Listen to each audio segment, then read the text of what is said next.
সবকিছুর মধ্যে দিয়েও তোমাদের জন্য আজকে এমন একটা দুঃখের খবর নিয়ে আসলাম যেটা আমরা নিজেরাও কখনো বিশ্বাস করতে পারছিলাম না। আন্তু গেমার, যাকে তোমরা সবাই চিনো, তাকে তোমরা সবসময় বেশিরভাগই মানুষ ডাকতে আন্তু দাদু নামে, আজকে সেই আন্তু গেমার আমাদের সবাইকে ছেড়ে চলে গেল পরপারে। আহা জীবন কত তাড়াতাড়ি শেষ হয়ে গেল।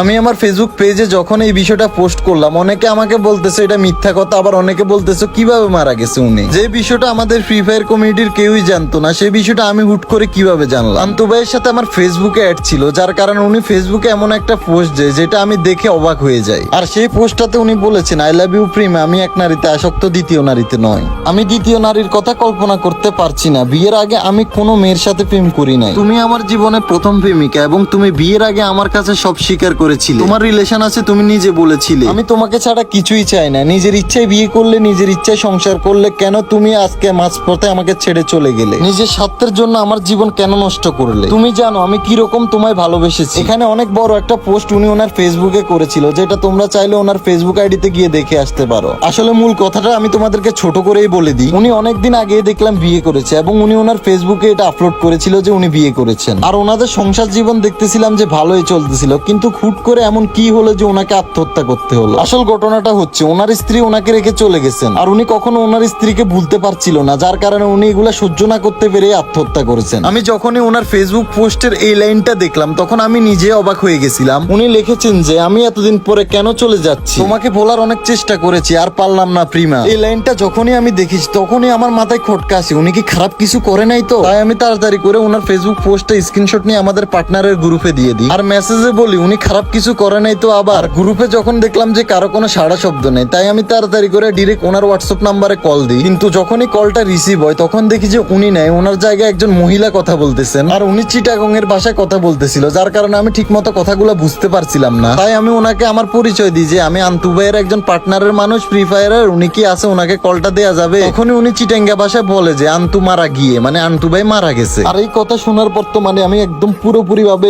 শক, মানে আমার হাত পা কাঁপতেছিল যে ভাই এটা আমার কি শুনাইলো। মানে ওই সময় ভাই আমার চোখের পানি মানে বাইর হয়ে গেছিল, মানে মানে কান্না মানে অটোমেটিক বাইর হয়ে গেছিল ভাই। মানে কি শুনলাম আমি এই জিনিসটা ভাই। আমি আন্তু ভাইরে কল দিলাম আর ওনার নাম্বারে একটা মানে মহিলা ধরলেন, ধরে বলছে যে আন্তু ভাই নাকি মারা গেছে। মানে এটা শুনে তো আমি অবাক ভাই, এটা কি সত্যি নাকি আমি বুঝতেছি না কিছু।